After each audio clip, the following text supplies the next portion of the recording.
region, and this paper is obviously focused on that.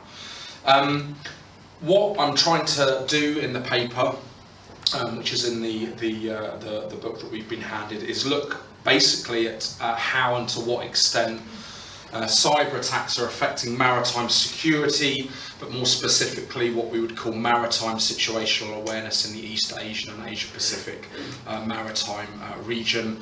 And I think there's an interesting crossover there between cyber situational awareness and maritime situational awareness. If you're going to be aware of what's happening in a maritime environment, I think increasingly that's reliant on ICT and what's happening within computer networks. So that's the basic research question that's the focus of my paper. There are some parameters around that. Again, I'm mainly looking at military strategic uses of cyber attacks by national militaries in the area, not so much at this stage looking at civilian maritime security, but I might come into that a little bit as I develop the paper. As far as the evidence, I've been in Japan last year, and I did a 3-month fellowship in Taiwan over the summer, doing interviews and consultations with people in the Taiwanese and Japanese governments with particular responsibility for cyber security.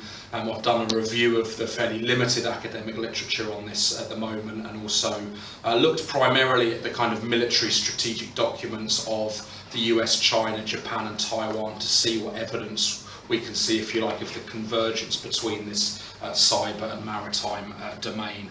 Why is this important? I think the Asia Pacific maritime environment is increasingly contested. We're seeing increased tensions over the South and East China Seas, the Taiwan Strait. We've had the US pivot to Asia, which involves an increased naval presence in that region, Chinese land reclamation activities. This is really, I think, a global, politically tense hotspot.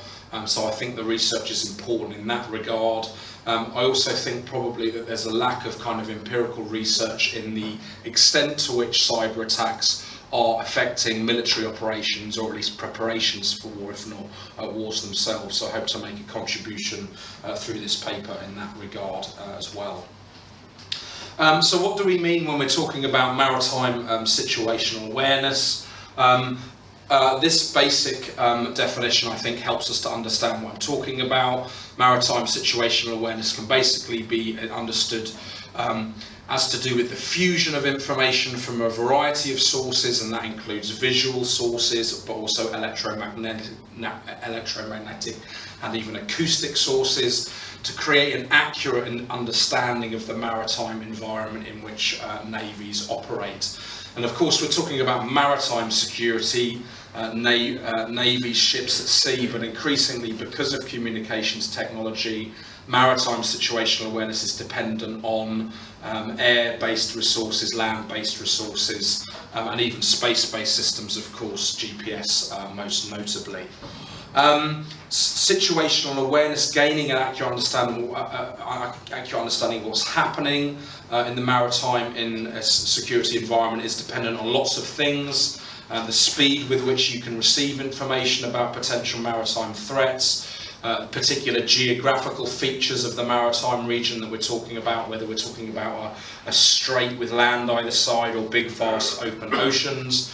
It's affected by things like the culture, history, particular weather patterns, and particular maritime traffic of different regions. And of course, that Asia Pacific region as a whole is a vast ocean region, but if we look at, for example, the Taiwan Strait, a much narrower strait which separates two strategically important players in the region. It's also about both reactive and proactive measures in gaining maritime situational awareness. It's about trying to predict what might happen in the maritime environment. Increasingly, we're hearing a lot of concerns about piracy, about terrorist attacks against oil rigs or oil tankers, hijackings, those sorts of things. So maritime situational awareness, I think, is increasingly acknowledged to be something that has to be both proactive as well as just reactive if you're going to have an accurate understanding of what's happening in the maritime environment.